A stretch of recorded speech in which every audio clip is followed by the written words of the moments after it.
Mga hindi pinapayagang gastos, kulang-kulang at hindi tugmang mga halaga at petsa sa mga dokumento. Ilan lang yan sa mga pinunto ng Commission on Audit State Auditor Roderick Wamil sa impeachment trial tungkol sa liquidation at accomplishment reports ng Office of the Vice President sa paggamit ng confidential funds. Balitang hatid ni Joseph Moro. Umupong testigo para sa Day 11 ng impeachment trial si Roderick Wamil.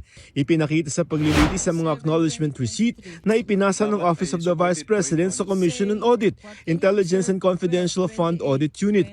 Isa sa mga ito nakapangalan sa isang Mary Grace Piatos. So ina-acknowledge ng isang Mary Grace Piatos na tumanggap siya ng magkano? Based from this acknowledgement receipt po, tumanggap po si Mary Grace Piatos ng 70,000 pesos for the payment of rewards, close and open parenthesis, medicines. Pero hindi lamang si Mary Grace ang may apelyidong Piatos. Meron ding isang Renan Piatos na tumanggap ng lampas 100,000 pesos dahil sa pagbibigay umano ng impormasyon. Pinirmahan niya ang acknowledgement receipt noong December 27, 2023 na hindi pinayagan ng COA dahil ang perang sinabing ginamit para doon ay para sa December 2022. Bukod sa kanila ay may mga prinisenta rin na iba pang tumanggap ng confidential funds tulad ng isang Miko P. Harina na nakatanggap ng 295,000 pesos bilang bayad sa mga supplies. Meron ding Janice Marie Revilla, Patty Ting at Andy Lim. In the name of Odi or Andy C. Lim for 50,000 pesos. Andy Lim. Kanya ko pala hindi mabasa. Andy Lim. Para kay Andy Lim. 50,000 pesos. Ang date, 12/21/2023. Yung date of payment po, December 27, 2023, is outside the coverage po nung kanilang period of disbursement. Kung merong andilim, siguro dahil Objection, pikit. Your Honor.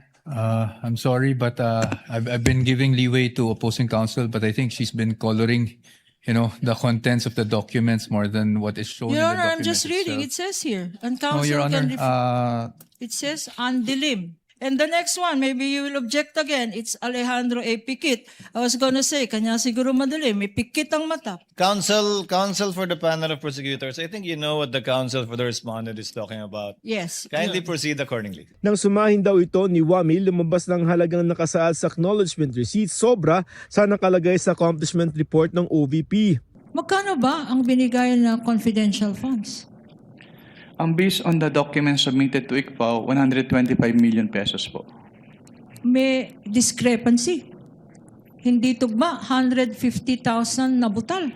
Based on the documents po, yes, may discrepancy po yung acknowledgement receipts and the accomplishment report. Ang mga acknowledgement receipt tulad halimbawa ng pinirmahan ng isang Mary Grace Piatos ay ebidensya ng prosecution sa Article 1 o yung umano'y hindi wasong paggamit ng lampas 600 million pesos na confidential funds ni Vice President Sara Duterte. Ang confidential fund ay pondong inilalaan para sa confidential expenses gaya ng surveillance activities, pagbili ng impormasyon, pagbibigay ng rewards sa impormante, pagbabayad sa safe houses. Ayon kay Wamil, nakitaan niya ng mga paglabag sa mga alituntunin ng COA ang dalawang tanggapan sa liquidation ng confidential fund. Gaya ng hindi pagbibigay ng specific o tiyak na confidential activity, hindi nagtutugbang petsa ng dokumento, kulang-kulang ng liquidation documents at iba pa. Pinakita sa iyo ang isang physical financial plan which you said is a faithful reproduction of the submissions. And this is now being shown on the screen. Ano-ano ang observations mo dito sa physical and financial plan approved on December 13, 2022? Hindi po siya compliant to the joint circular dahil yung first column, which is the programs, activities and projects, hindi po in-indicate nung OBP yung kanilang specific confidential activities na kanilang paggagamitan ng confidential fund as required under Item 4.2 of the Joint Circular. Isa rin sa binanggit niya ang 125 million pesos ng Office of the Vice President para sa huling quarter ng 2022 na ginastos sa loob ng 11 araw. Bakit mo napansin itong period na to? Napansin ko lang naman po yun kasi yung kanilang cash advance based on the fiscal and financial plan po, supposedly is for the whole fourth quarter of 2022. Pero based on this document po, na-disburse lang siya from December 21 to 31, 2022 or around 11 days. May mga dokumentong pirmado ng BICE gaya ng Physical and Financial Plan at Accomplishment Reports. Kaninong signature itong nakikita natin dito? Ito po ay signature ni Vice Presidente Sara Duterte. At anong ibig sabihin under your circular ng attested?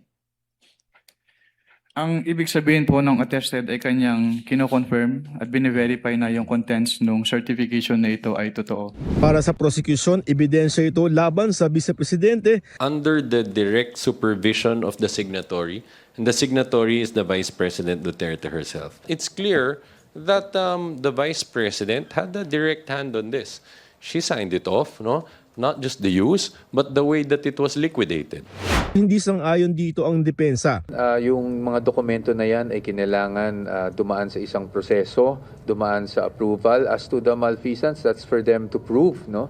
At sa atin, that's for us to also disprove, diba? So we will find out in the coming days. But again, as the COA representative said earlier, their audit is limited to just compliance with the joint circular.